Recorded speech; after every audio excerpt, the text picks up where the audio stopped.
I had a very difficult time at one point, and because of deaths in the family and broken relationships, and I went to Hawaii to see if I could feel better, and initially I didn't, but once I got underneath the surface of the water and saw the coral reef inhabitants, and the very first fish was a yellow trumpet fish. It sort of looks like a soprano saxophone.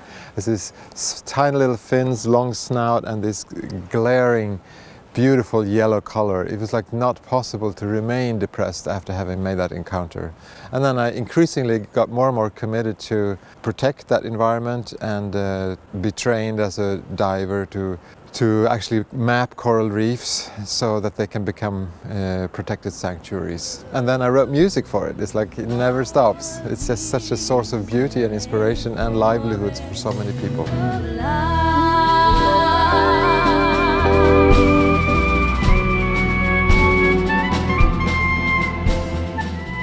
The coral reefs around the world are dying. And this is an extremely urgent crisis, since they are a vital life support system for our entire planet. We are now at the Stockholm Resilience Center, and we're about to meet its executive director, Professor Johan Rockström.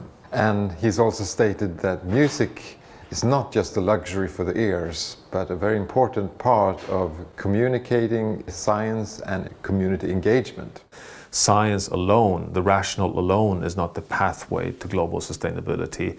It is, in fact, the combination of the emotional and the rational. Music and your beautiful, world-acclaimed music is not something just that we sort of say have as a beauty of our lives. It is, in my mind, a strategic pathway for a mind shift to reconnect our own lives and our own prosperity.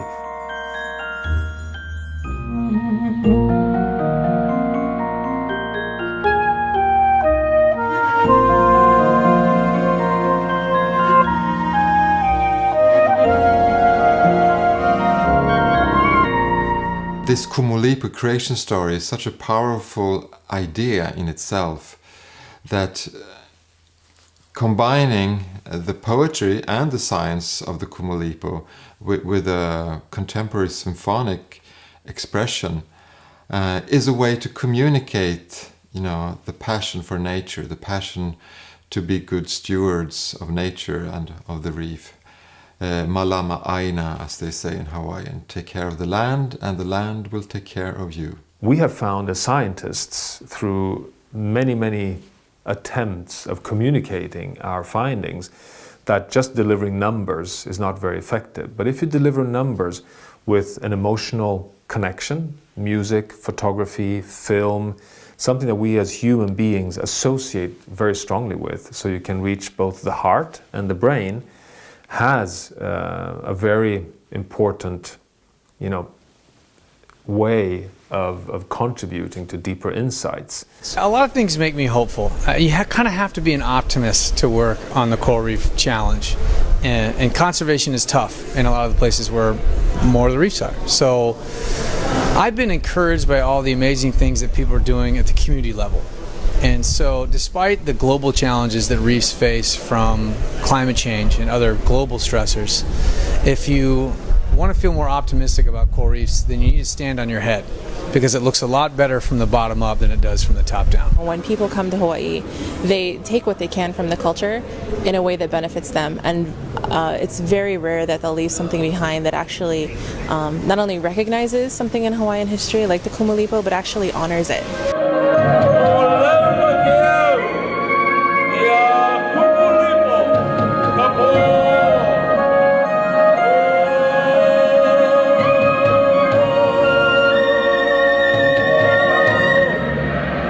When you've used media like art and music to remind people that they have a rich history and that this goes back over generations, it connects them back to that place.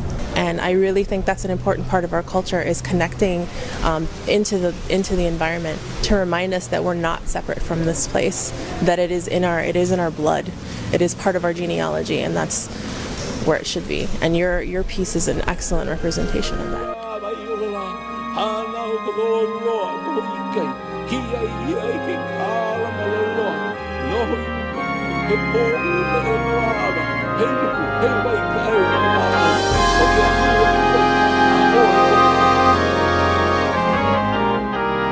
bottom line is reefs are a legacy for all of us.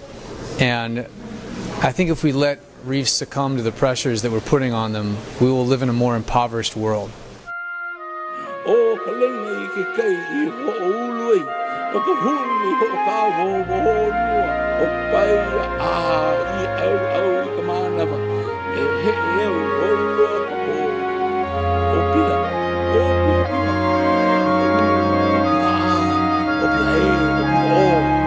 Como